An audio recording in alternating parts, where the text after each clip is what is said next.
Hey guys, welcome to the channel. It's Jack with Stronghold Strength and Conditioning. And today, I've got a quick morning upper body mobility routine that you guys can do to get your day started off on the right foot for that upper back and shoulder region. But before we get into it, make sure you take a moment and hit that subscribe button so that you don't miss out on future content like this. Every Thursday, I'm putting out videos showing you how to resolve aches and pains, prevent injuries, and overall optimize your performance inside the gym and outside of it. And that includes stretching routines just like this. So jump on it. Ready? Let's go ahead and dive into this.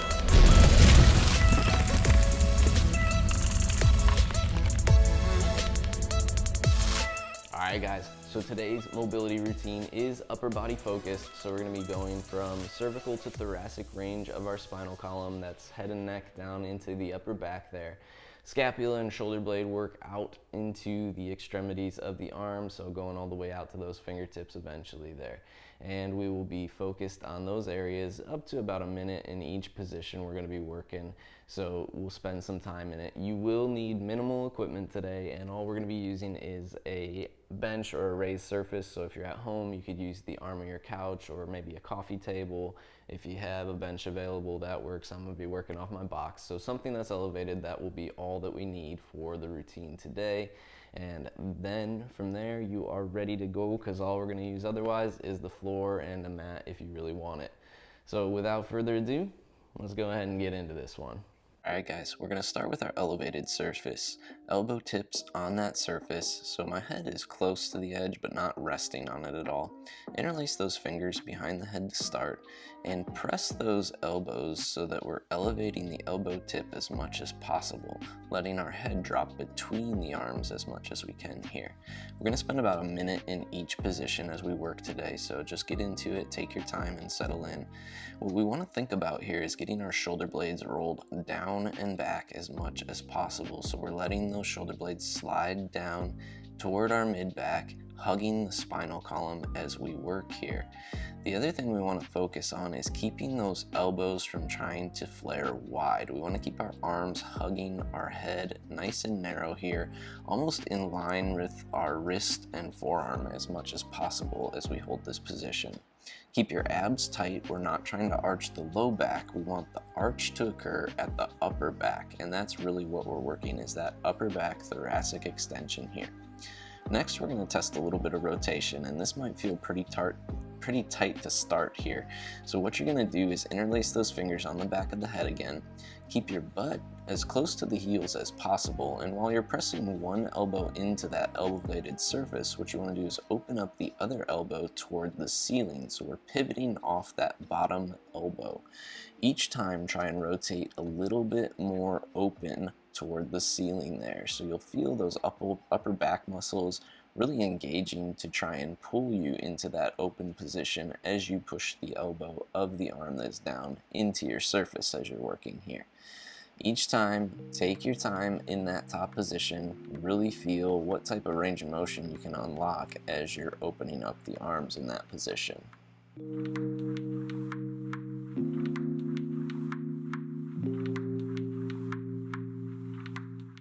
Alright, next we're going to place our palms down on the surface and just do a fully extended thoracic extension here. So my butt still sits toward my heels. What I want to do is press down into that box and let my head and chest sink down toward the floor as my shoulder blades once again retract and depress on my upper back. So that means hugging the spinal column and sliding toward my mid-back as much as I can here. My abs are still tight, and I can play with my head and neck here a little bit, so if this kind of feels like you're stretching your neck a little bit, that's good. Go ahead and move it around some, do what feels good. One key thing here though is I want to make sure that my elbows are trying to spin down toward my mat, so my elbow tip is pointed down toward the mat as much as possible, and I'm taking that pressure through the bottom side of my arm, so think triceps into the armpits as much as possible. Once again, not letting the elbow flare wide is key here. Alright, next we're going to play with the scapula a little bit more here. So we're going to come into an all-fours position, arms as straight as possible. This is also going to give us a little bit of stretch at the wrist here, so keep the hands planted nice and wide. And what I want to do is protract and elevate the scapula, actually going into thoracic flexion as much as possible, and then retract and depress the scapula. So I'm playing with that scapular movement as my hands are planted here. I'm not incorporating my lumbar spine, so I'm not really focused too much on what's necessarily going on through the lumbar range, although I might feel a little bit of ab tightness as I get into that deep flexion and a little bit of arching in the mid-back, tightening in the mid-back as I get to that depression of the scapula. Here we're just interested in how those shoulder blades are gliding on the rib cage as much as possible.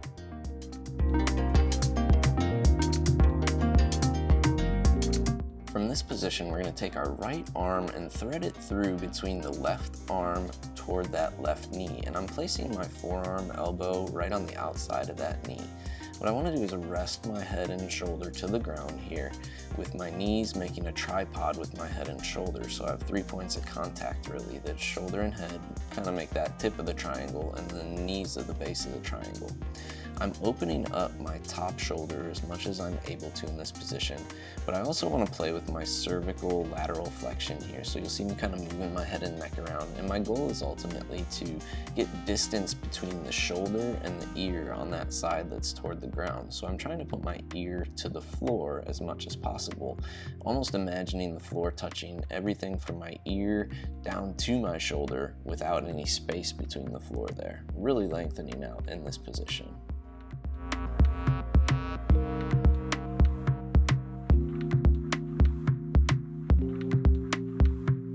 Slowly making your way out of it, we're going to switch sides here. Once again, now our left arm on the outside of the right knee, and here you can really see well that arm wrapped around my back. I'm even able to grab in my hip crease there, that top arm.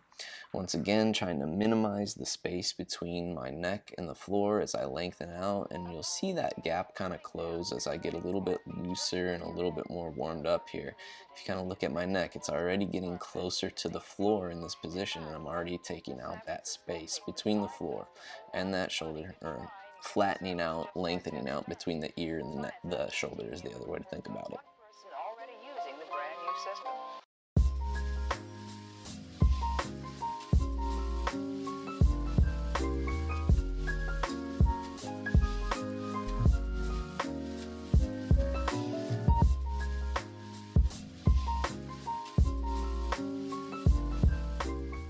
Alright, transitioning from there, we're going to place ourselves in a belly down position here.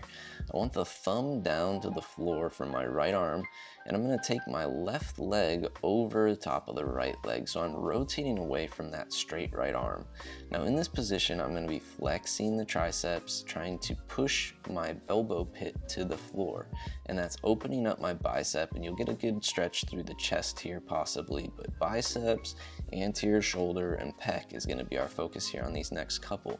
Once we kind of have that thumb down for a few seconds here, we're going to also do it with a palm down position, and then we're going to transition into a 90-degree position at the elbow as well, making a field goal to kind of half of a field goal to finish it off. You might have to kind of come out of that position for a second to get into that 90-degree angle here.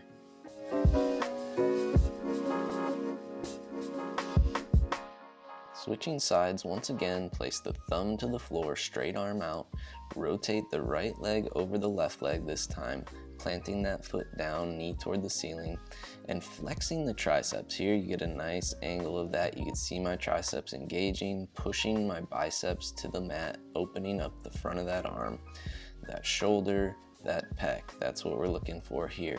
And once again, we're going to transition from fist to a flat palm, to that 90-degree angle here. So we're going to spend a few reps in each one, maybe 5 to 10 flexes in that position, 5 to 10 flexes with the palm down, and then just a few seconds at the end in that 90-degree angle, which is the tightest of the three.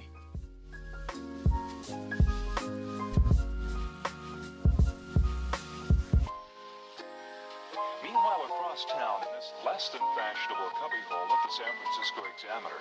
These editors are programming today's copy of the paper into that same Ohio computer. When the telephone connection between these two terminals is made, the newest form of... Very good. Slowly making your way up from that scorpion position here. What I want you to do is bring your feet out front, plant them to be able to press off of here. You're going to place your fingertips facing away from you, and then I want you to scoot your butt toward your heels as far as you can without feeling your scapula elevate and raise up into the ears here. So we want to see how far we can go into extension here with the arms and really make sure that we're not elevating or protracting the scapula, so we shouldn't feel like our chest is caving. Look how my chest is open here. You'll see that my arms are in extension, and we're going to get a good stretch through those biceps, a good stretch at the front of the shoulder once again while the arm is in extension. Now if you feel the elbows at all, like it's too much pressure in the elbows here, one thing you can think of is rotating the elbow externally, so trying to rotate the elbow toward the ribs in that position. From there, we're going to lie back, keeping our feet planted, and place our right forearm underneath our lumbar spine. My abs are tight, and that's what I'm trying to check with my top hand here. I'm just resting my abs on my diaphragm. For one, to check that the abs are tight, two, to check that I'm diaphragmatically breathing. I'm pulling my shoulder blades down and back into the floor as much as possible, opening up my chest with that arm pinned under me. Here we're looking at your internal rotation of your shoulder. What I want you to do with your head is place your ear to the floor, looking the opposite way away from the arm that is internally rotated. Now that might be a big stretch, and if you can't quite do it, that's okay. Look straight up toward the ceiling as you perform the shoulder stretch here.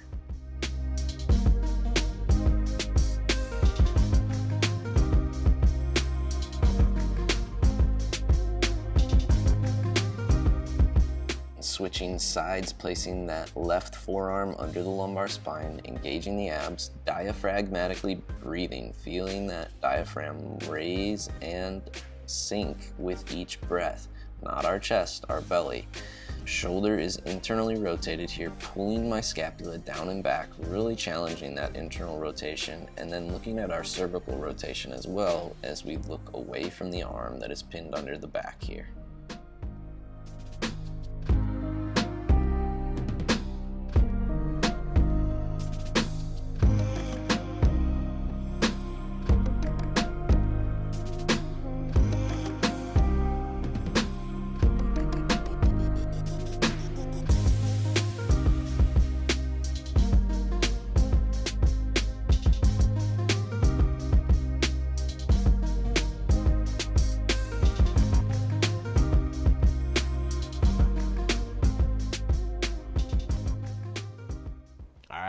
There you guys have it, a quick upper body mobility routine to get your day started on the right foot. We all know we wake up with a stiff neck or a tight shoulder or a bum shoulder from a rough night's sleep every so often, and this is a great way to just keep your upper body in good shape.